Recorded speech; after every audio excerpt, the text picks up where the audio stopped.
আজ পশ্চিমবঙ্গের কোনো কলেজে গ্র্যাজুয়েশনে অ্যাডমিশন নেই, এবং তার মধ্যে কিন্তু আমার ছাত্রছাত্রীরাও রয়েছে যারা এবার 12 ক্লাস এখান থেকে পাশ করেছে। স্বাভাবিকভাবেই একজন সাধারণ বাচ্চার বাবা বা মা তার বাচ্চাকে যখন তুলনা করেন তখন কিন্তু সেই ব্র্যান্ডেড স্কুলের সঙ্গেই তুলনা করেন। Parents, those who are in this category, তারা কিন্তু ফিল করেন why education is very much important, এটুকু তারা ফিল করেন। তাদের কাছে কিন্তু এখনও পর্যন্ত আমি যা দেখেছি, তাদের কাছে ডিগ্রি ব্যাপারটা বড় কথা নয়। আমি পারিনি, আমি শিখিনি, আমার ছেলে মেয়ে যেন পারে। আমরা না বাচ্চাদের মনটাকে খুব কম বুঝি। আমরা ওই যে একটা কাগজ দেওয়া হয় হাফ ইয়ারলিতে এবং অ্যানুয়ালে স্কুলের পক্ষ থেকে, আমরা সেই কাগজটাকে বুঝি। দুর্ভাগ্য আমাদের এই পরবর্তী প্রজন্ম, যাদের জন্য শিক্ষার সঙ্গে রাজনীতি ওতপ্রোতভাবে জড়িয়ে গেছে। দুর্ভাগ্য তাদের যে বছর জয়েন্ট এন্ট্রান্সের রেজাল্ট বের হয়নি, যাদবপুর ইউনিভার্সিটিতে ইঞ্জিনিয়ারিংয়ে ফার্স্ট ইয়ারে অ্যাডমিশন নেই। এটা কিন্তু আমাদের লজ্জা, কিন্তু আমাদের পরবর্তী প্রজন্মের এটা দুর্ভাগ্য।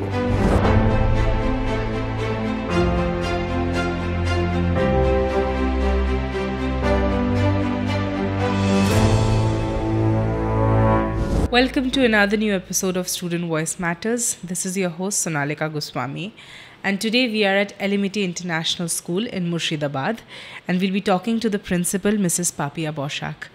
নমস্কার। Namaskar. Thank you so much আমাদের এই পডকাস্টে আসার জন্য। It's my pleasure also. It's a lovely school, I can see, and I can see the view outside. There's a big field. Thank you. So I'll start by asking how much do you like sports, or how much do you like the idea of the importance of sports in school? I think it is a prior important thing, because for academic portion, if any student doesn't have the proper interest, still just thinking about the syllabus, thinking about the pressure from the parents' side, thinking about the pressure from the school side also, sometimes they are bound to have it. But for sports, the children must have to understand what is the importance of sports in their regular life. আপনি কতটা ছোটবেলায় খেলাধুলো করতে ভালোবাসতেন as a student? হ্যাঁ, ছাত্র হিসেবে ভালোবাসতাম, কিন্তু খুব যে বেশি অনেক দিন ধরে, মানে অনেক বছর বা প্রতি বছরই খেলে উঠতে পেরেছি সেটা নয়। ক্লাস 7-এ পড়াকালীন একটি অসুখ করে, তো তারপর থেকে একটু আমার ক্ষেত্রে একটু রেস্ট্রিক্টেড হয়ে গিয়েছিল, কিন্তু ভালোবাসতাম। সবচেয়ে বেশি মজা লাগতো গো অ্যাজ ইউ লাইকে পার্টিসিপেট করতে। হ্যাঁ, but I am not, but I am just having that kind of role play. It is very good thing, it was very good thing for me. সেটা আমার ভীষণ ভালো লাগতো। যাই হোক, একটা প্রতিযোগিতা, সেইখানে নিজেকে সামিল করা, it was obviously a good thing for me till today. মানে আপনি কনফিডেন্ট ছিলেন এই কম্পিটিশনসে পার্ট নেওয়াতে? একদম। স্টুডেন্টসদের কীভাবে কনফিডেন্সটা দেন, যারা একটু লজ্জা পায়, যারা একটু ভয় পায় যেতে, নার্ভাস ফিল করে, তাদেরকে কিভাবে চেষ্টা করেন যে ইনক্লুডেড রাখতে নানা প্রোগ্রামসে? বিভিন্ন সময় বিভিন্নভাবে চেষ্টাটা করতে হয়। সমস্ত ছাত্রছাত্রীদের ক্ষেত্রে যে the route will be the single one, একই রকম হবে সেটা হয় না। তবে একটা ক্ষেত্রে দেখেছি সবার ক্ষেত্রে কাজ দেয়, সেটা হচ্ছে যে যদি না হারতে শেখো, then how you will be the winner. এটা কিন্তু সবার ক্ষেত্রে বেশ কাজ করে। একেবারে এক কথাতেই হয়ে যায় তা নয়, কিন্তু বারবার করে ওই জায়গাটাতে we have to hammer them, you have to lose something first all, be the loser first of all, then obviously will be the winner. না হারলে জেতার মজাটা পাবে না, যায় না। এবং তাতে দেখেছি যে হয়তো সেই বাচ্চাটির 2 বছর 3 বছর আগেও কোনো ইন্টারেস্ট ছিল না, but now he or she is very much interested to participate here. আপনার ছোটোবেলাটা একটু শুনবো, your journey as a student. ভালো লাগছে এটা বলতে যে অ্যাকচুয়ালি সকলে তো প্রিন্সিপালের চেয়ারে আমাকে দেখে, কিন্তু প্রিন্সিপাল হয়েই তো আর এখানে আসা হয়নি।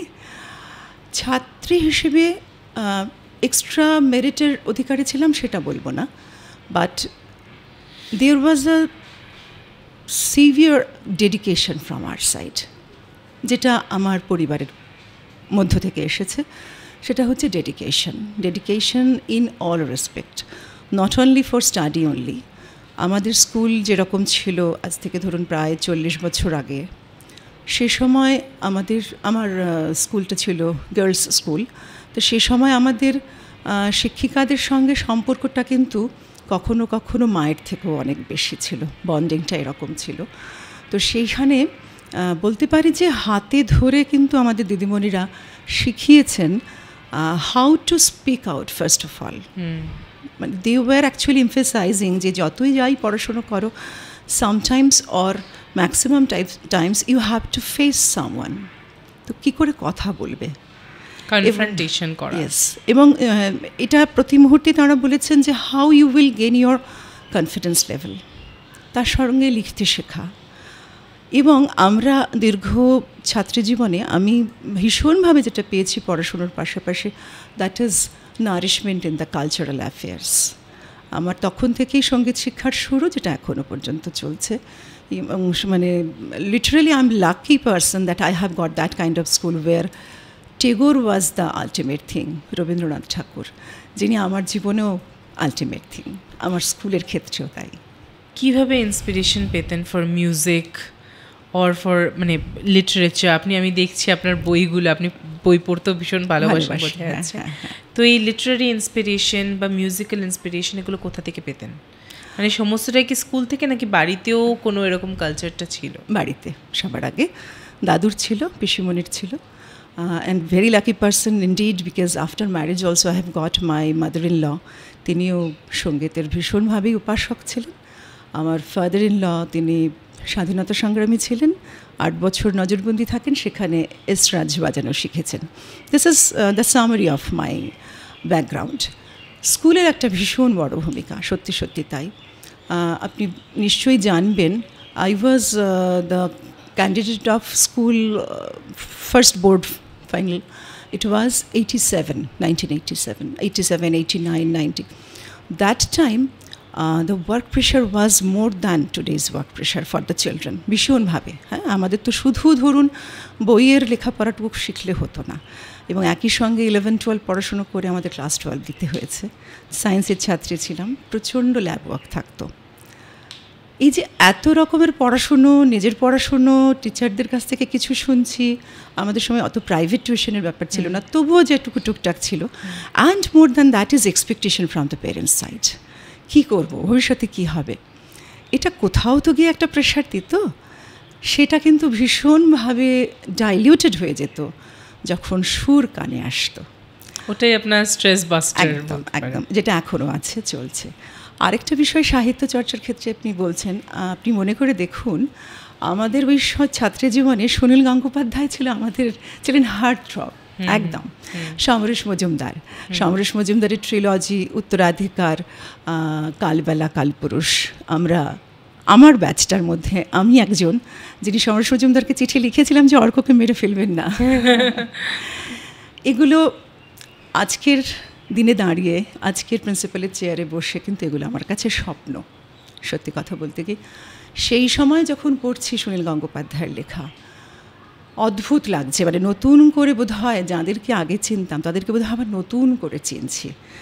তো সারা জীবনে ধরুন এখনও পর্যন্ত সাহিত্য চর্চা বলবো না, অত বড় ক্ষমতা আমার হয়নি, কিন্তু সাহিত্য নিয়ে কাটানো দিনের বেশিরভাগ সময় সেটা ঘটেছে আমার জীবনে। এবং আমি সত্যিকারই সেখানে আমি বলবো যে I am very the luckiest person in it. আপনার এই যে আপনি স্কুলে, আপনি বলছেন বারবার করে যে আপনি ভীষণ লাকি যে আপনার স্কুলে আপনাকে এই সাহিত্য চর্চাটা করানো হয়েছে এবং কালচারাল এডুকেশনটা আপনি স্কুল থেকে এত ভালোভাবে পেয়েছেন। তো অ্যাজ আ প্রিন্সিপাল আপনি কতটা চেষ্টা করেন যাতে আপনার স্টুডেন্টসরাও এই কালচারাল এডুকেশনটা পায়? যদি আমি 100 টাইমস পেয়েছি, now I try to provide 500 Times at least. এটা সত্যিকারের আরেক দিক থেকে চিন্তা করলেও আমি লাকিয়েস্ট পারসন যে আমার স্কুলের মিউজিক ক্লাসগুলো কিন্তু আমি নিতে পারি। আর সত্যি কথা, মানে এটা খুব ভালো লাগে। যেমন 15th August is just knocking the door এবং the students are getting prepared. ওরা হয়তো সমস্ত গানগুলির কথা বোঝে না, কিন্তু সুরটা বোঝে। সবসময় সহজে বোঝে না, সবসময় সহজেই বোর্ড থেকে গানটি লিখে নিতে চায় না, তখন একটু অন্য রাস্তা নিতে হয়, তখন নিজের পুরনো দিনের গল্প বলতে হয়। এখানে জানেন আমার মনে হয় একটা দূরত্ব তৈরি হয়ে যাচ্ছে আজকের প্রজন্মের সঙ্গে আমাদের প্রজন্মের, মানে এই যে ধরুন পুরনো দিনের গল্প বলে তাদেরকে মোটিভেট করা। I was also a student like you, আমারও এই দিন গেছে, আমারও সবসময় ভালো লাগেনি, but I was bound to, আমি করেছি এবং তাতে ভালো ফল পেয়েছি। এই কথাগুলো যে বলা বাচ্চাদেরকে, সেটা আজকাল বোধহয় একটু কমে যাচ্ছে। যাই হোক, আমার স্কুলে আমি সেই সুযোগটা পেয়েছি, অত্যন্ত ভালো একটি ম্যানেজমেন্ট আমার স্কুলের পেছনে। Those who don't have any kind of objection what ever I am doing, এটা একটা বিরাট পাওনা যে আমি আমার নিজের মতন করে, আমার নিজের স্কুল যেখানে আমি পড়াশুনো করেছি তার মতন করে আমি স্কুল তৈরি করতে পারছি। পেরেন্টসরা কতটা বাচ্চাদের মোটিভেটিং এই ব্যাপারটা নিয়ে, এবং ওরা কতটা চায়? কারণ আমরা অনেক জায়গায় দেখেছি যে কিছু এক্সট্রা কারিকুলার হচ্ছে, পেরেন্টসরা পর্যন্ত টেনশন করে যে পড়াশোনাটা হ্যাম্পার হবে না তো, পড়াশোনাটা ঠিকমতো হচ্ছে তো। তো সেই ক্ষেত্রে ওই কনসার্নগুলোকেও মাথায় রেখে যখন আপনি এতটা কালচারালি একটা ইনক্লুসিভ একটা এনভায়রনমেন্ট তৈরি করার চেষ্টা করেন স্কুলে, তখন পেরেন্টসদের সাপোর্ট কতটা পান? সামারেলি পাই না। আবার এটাও বলবো, যদি ধরুন একটা ক্লাসে if it is this 45 children are there, at least 7 to 10 children will be there যারা কিন্তু একই সঙ্গে লেখাপড়ার পাশাপাশি এই এক্সট্রা কারিকুলার অ্যাক্টিভিটিসও তাদের লেভেলের মতন করে করছে। It's already proved.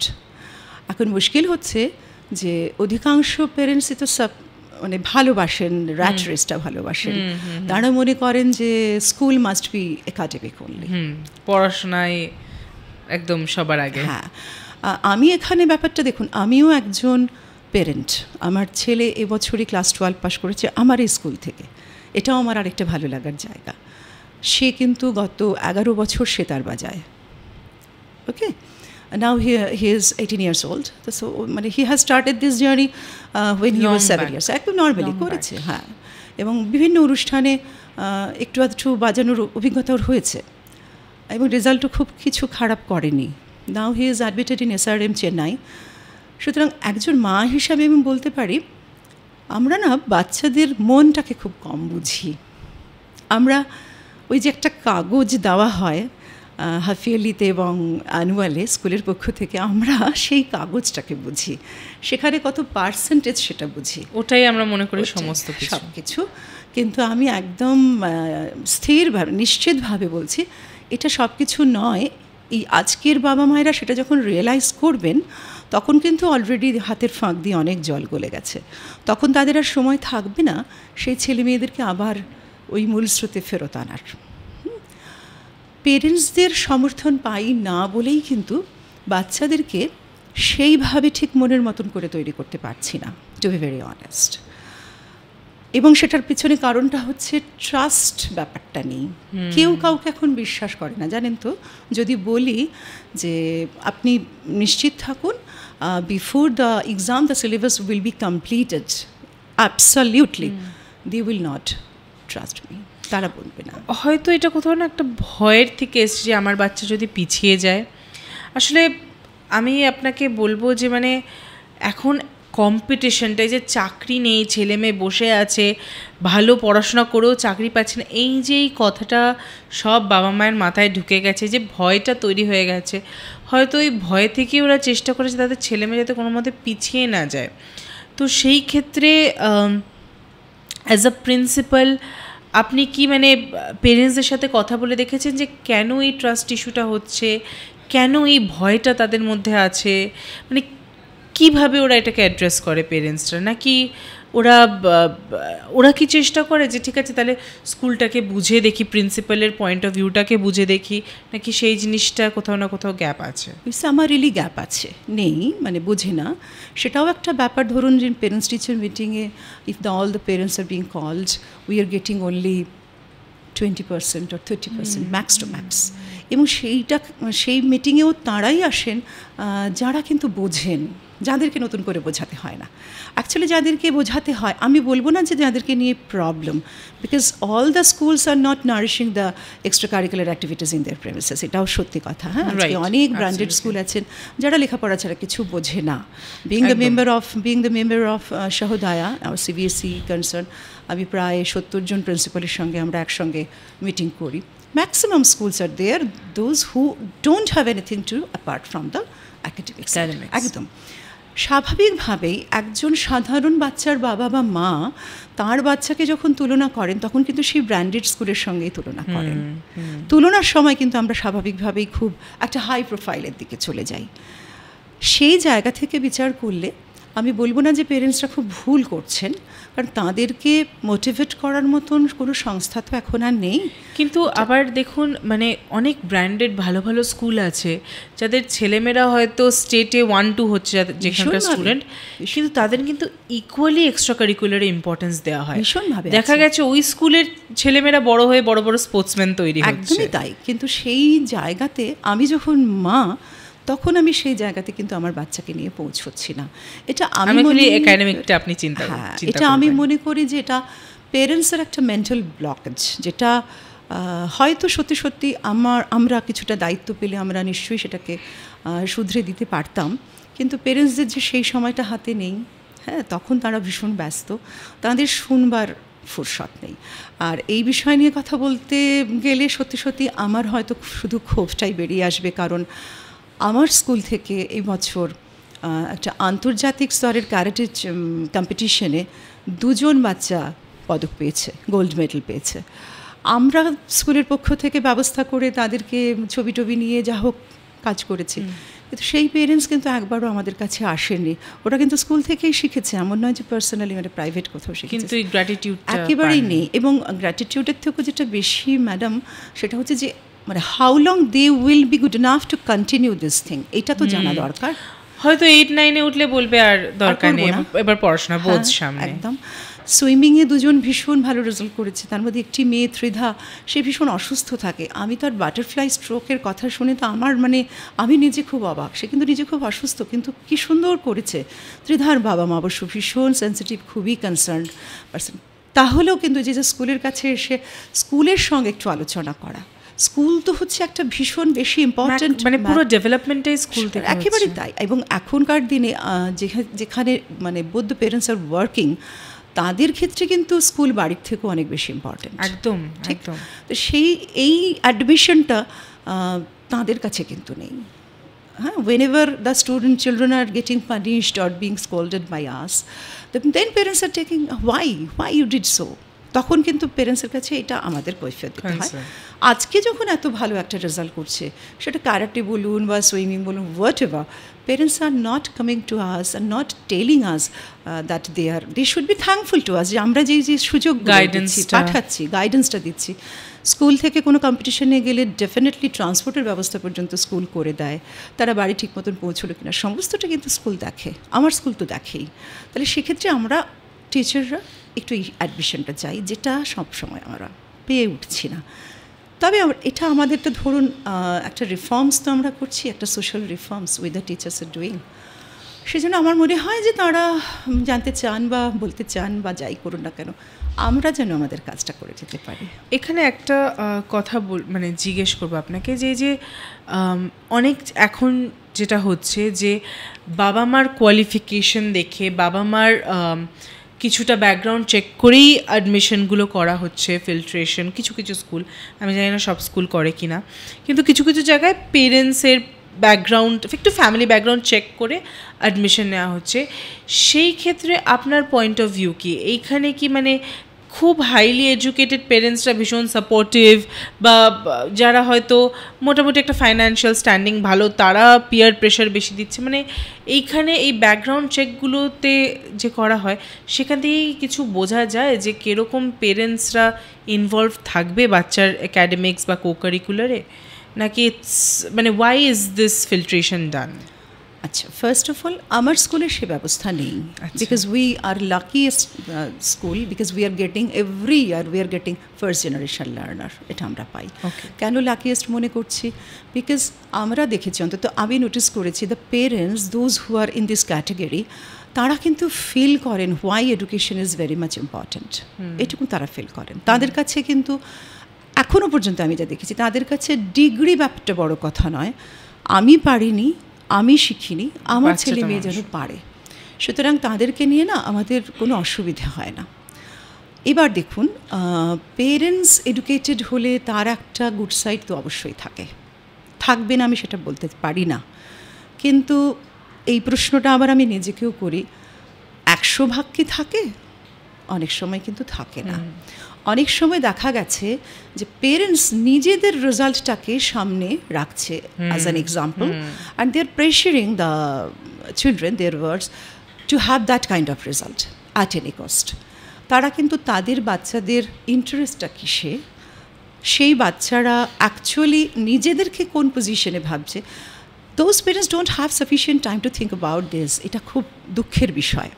এবং তারাই দেখেছি, সারা বছরে আমাদের যদি ধরুন 5টা মিটিং হয়, জেনারেল মিটিং, মানে পেরেন্টস টিচার মিটিং, তারাই দেখেছি হয়তো প্রথমটি এলেন, তারপরে আর খুব একটা ইন্টারেস্ট থাকে না, because actually they are not getting any chance to make any argument with the teachers না। আমরা তো তার আগেই পেরেন্টসদেরকে হয়তো বুঝতে পারি, আমরা হয়তো তাদের সমস্যাটা বলেও দিতে পারি যে আপনার বাচ্চার এই ব্যাপারটা রয়েছে, মানে he is just fighting for your cooperation in the family. ও স্কুল থেকে বাড়ি ফিরে দেখছে আপনাদের দুজনের কেউই নেই, নিজেদের কাজে ব্যস্ত আছে, সেগুলো সমস্যা করছে। এইগুলো বললে তখন দেখা গেছে যে পেরেন্টসরা তারপর থেকে মিটিংগুলোতে খুব একটা অ্যাটেন্ড করতে চায় না। সুতরাং সেখানে কী অ্যাকাডেমিক্স, কী এক্সট্রা কারিকুলার অ্যাক্টিভিটিস, আমি মনে করি যে ওই বাচ্চাগুলোর বোধ হয় আমি পেরেন্ট, সবারই আমি পেরেন্ট, তখন একটু চান্স মানে আমাদেরকে একটু মানে নিয়ে নিতে হয়।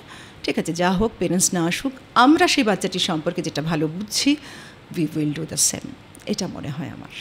অ্যাজ এ স্টুডেন্ট, আপনি যখন স্টুডেন্ট ছিলেন আপনার স্কুলে, তখন এমন কি জিনিস সেগুলো যেগুলো হয়তো আপনার মনে হতো যে বড্ড বাড়াবাড়ি, এটা না করলেও হয়, এটা কেন করছে স্কুল, এগুলো ভালো না, কিন্তু এখন অ্যাজ এ প্রিন্সিপাল আপনি বোঝেন যে না, এগুলোর দরকার ছিল, and it sort of contributed to the person that you are today? Actually আমার যেটা school, Mahakali girls high school, শুধুই মেয়েদের স্কুল, আমাদের 2টি বিল্ডিং ছিল, 2টি বিল্ডিংয়ের মাঝখানে একটি বড় খেলার মাঠ। সিনিয়র স্টুডেন্টসরা সবাই আমাদের চোখের সামনে দিয়ে ওই মেইন বিল্ডিং, 1 নম্বর বিল্ডিং থেকে 2 নম্বর বিল্ডিংয়ে যেত। তো যখন আমি ক্লাস 8, 9, 10 এরকম সময়, তখন সেই সিনিয়র দিদিদেরকে যেতে দেখতাম, এবং সেই যাওয়াটাও ছিল অত্যন্ত ডিসিপ্লিনড ওয়েতে, একদম লাইন করে, এবং কোনো না কোনো দুজন টিচার সঙ্গে থাকতেনই, একদম লাইনের শুরুতে একজন, শেষে একজন। স্বাভাবিকভাবেই তখন মনে হতো যে রে বাবা, স্কুল না জেলখানা। বিল্ডিংটা, মেইন বিল্ডিংটা আমাদের ছিল একদম চৌকো ধরনের, শুরু থেকে 4 তলা পর্যন্ত পুরো চৌকো ধরনের, ঠিক নিচে যে গ্রাউন্ডটা সেটা একদম ওপর থেকেও দেখা যেত। যখন আমাদের ক্লাস আছে, sometimes teachers are not present maybe, তা আমরা তখন কী করব, আমাদের ওই করিডোরে বেরোনোরও কোনো পারমিশন ছিল না, এবং হেডমিস্ট্রেস, আমরা বর্দি বলতাম, তার ঘরটি এমন একটা পজিশনে, just coming out of the room, উনি যদি দাঁড়িয়ে ওপর দিকে তাকাতেন, প্রত্যেকটা করিডোর উনি দেখতে পেতেন, এবং সেই করিডোরে কারোর দাঁড়ানোর পারমিশন ছিল না। Teachers are inside the classroom or not, whatever. এবং তিনি পরিষ্কারভাবে ঘোষণা করতেন যে যথেষ্ট বড় হয়েছ, you are good enough to take your responsibility. Teacher নেই, ক্লাসে তোমরা বসে আছো, চিৎকার না করার দায়িত্ব তোমাদের, এরকমই ছিল ওনার ভাষা। তখন কিন্তু একটু বিরক্ত লাগতো। আজকে বুঝতে পারি যে কেন সেটা করা হয়েছে, কারণ আজকে এক তো হচ্ছে আমার স্কুল হলো কো-এডুকেশনাল, ছেলেরা মেয়েরা একসঙ্গেই আছে। স্বাভাবিকভাবে করিডোর দিয়ে যদি তাদের যথেচ্ছভাবে যাতায়াতের একটা পারমিশন থাকে, পরবর্তী ক্লাসগুলো তো ভীষণ অসুবিধে ভোগে, 1 নম্বর। আর দ্বিতীয় কথা হচ্ছে, আমি যেটা বিশ্বাস করি, ডিসিপ্লিন ব্যাপারটা আমার চোখ খোলার পর থেকে চোখ বন্ধ করা পর্যন্ত সবসময় থাকা উচিত যে কোনো কাজে। তো আজকের দিনে দাঁড়িয়ে কিন্তু সত্যি স্যালিউট বড়দিকে বা আমার সেই পুরনো মানে দিদিমণিদেরকে, যে এইটুকু জিনিসও অন্তত তারা করে দিতে পেরেছেন। এবং সত্যি সত্যি আমরা কিন্তু সেইভাবেই একদম ট্রেটেড হয়ে থাকতাম, হ্যাঁ, যে কোথাওই আমাদের কোনো পারমিশন নেই যে যখন খুশি দৌড়ে চলে গেলাম। ওটা কিন্তু তথাকথিত ইংলিশ মিডিয়াম স্কুল নয়, পশ্চিমবঙ্গ সরকারের স্কুল, খুবই সাধারণ স্কুল। আমরা খুব সাধারণ ঘরের মেয়েরা সবাই, কিন্তু আমি বলবো এক অসাধারণ দিদিমণিদের আমরা পেয়েছিলাম যারা আমাদের ভেতরে এটা সঞ্চার করতে পেরেছেন। আমার স্কুলেও কিন্তু এটা আমরা পেরেছি। আপনারা সারাদিন থাকলে দেখবেন অন্তত বাচ্চারা বেরিয়ে এসে দৌড়োদৌড়ি করবে না, they will be inside the classroom, কিছু না হোক অন্তত লাইব্রেরিতে যাবে, এইটুকু করতে পেরেছি। Thank you so much. আমরা প্রায় শেষের দিকে চলে এসেছি আমাদের পডকাস্টের। খালি আপনাকে জিজ্ঞেস করব যে আপনি আপনার স্টুডেন্টদের কী মেসেজ দিতে চান, বা আপকামিং জেনারেশন যারা বড় হচ্ছে, যারা বেসিক্যালি যাদের পেরেন্টস ওয়ার্কিং, তাদের সারাটা দিন নিজের কাজ পড়াশোনাগুলো নিজেরাই বুঝে নিতে হচ্ছে, তাদেরকে কীভাবে মোটিভেশন দিতে চান, তাদেরকে কী মেসেজ দিতে চান? মোটিভেট করার আগে যে খারাপ জিনিসটা হচ্ছে এখন, আগামী দিনে আরও বাড়বে, সেটা আমি আরেকটু বলে দিতে পারি। সেটা হচ্ছে যে দুর্ভাগ্য আমাদের এই পরবর্তী প্রজন্ম, যাদের জন্য শিক্ষার সঙ্গে রাজনীতি ওতপ্রোতভাবে জড়িয়ে গেছে। দুর্ভাগ্য তাদের যে বছর জয়েন্ট এন্ট্রান্সের রেজাল্ট বের হয়নি, যাদবপুর ইউনিভার্সিটিতে ইঞ্জিনিয়ারিংয়ে ফার্স্ট ইয়ারে অ্যাডমিশন নেই। এটা কিন্তু আমাদের লজ্জা, কিন্তু আমাদের পরবর্তী প্রজন্মের এটা দুর্ভাগ্য। আমাদের সময়ে ওদের লাইফটা তো কোয়েশ্চেনেবল হয়ে গেল। একদম। আমাদের সময়েও শিক্ষার সঙ্গে রাজনীতি ছিল। স্টুডেন্ট ফেডারেশন অফ ইন্ডিয়ার কথা আমি আমার ছাত্র জীবনেই জানতে পারি এবং পরবর্তীকালে তাদের সঙ্গে যুক্ত হই। সুতরাং রাজনীতি শিক্ষার থেকে দূরে কোনো দিনই নয়, কিন্তু এটা খুব সগর্বে বলতে পারি যে আমাদের শিক্ষা ব্যবস্থাটাকে রাজনীতি কিন্তু নষ্ট করতে পারেনি। যেটা আজ হয়েছে, আজ পশ্চিমবঙ্গের কোনো কলেজে গ্র্যাজুয়েশনে অ্যাডমিশন নেই।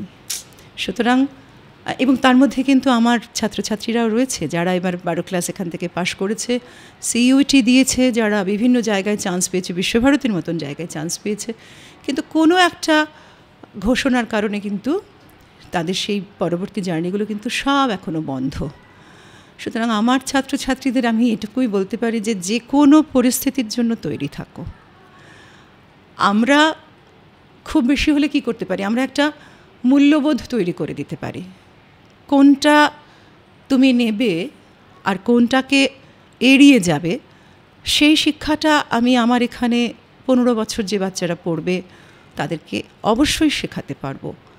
দুধ জল মেশানো থাকলে কি করে জলটা দুধের থেকে আলাদা করতে হবে সেটা আমি শেখাতে পারবো, কিন্তু দুধ আর জলেরও তো ধরো একটা ব্যালেন্সের ব্যাপার থাকে। দেখা গেল এমন একটা পাত্র তুমি পেয়েছো যেখানে সবটাই জল, দুধটাই নামমাত্র, সেখানে আমার শেখানো পদ্ধতি কাজে লাগবে কিনা আমি ঠিক জানি না। নিশ্চয়ই সেখানে বাবা মাও আছেন, তাদের তো গুরুত্ব আমাদের থেকেও অনেক বেশি, কিন্তু আমরা ওইটুকু করতে পারবো, সেটা হলো যে কি করে শিরদাঁড়া সোজা করে দাঁড়াতে হয় সেটা আমরা শেখাতে পারবো। এবং ওই প্রসঙ্গেই বলবো যে এমন কোনো কাজ করো না যেখানে শিরদাঁড়া বিকিয়ে যায়। তুমিও মানুষ, আমিও মানুষ, তফাৎ শুধু শিরদাঁড়ায়। এটা আমার মনে হয় সব বাচ্চাদের মনে রাখা দরকার।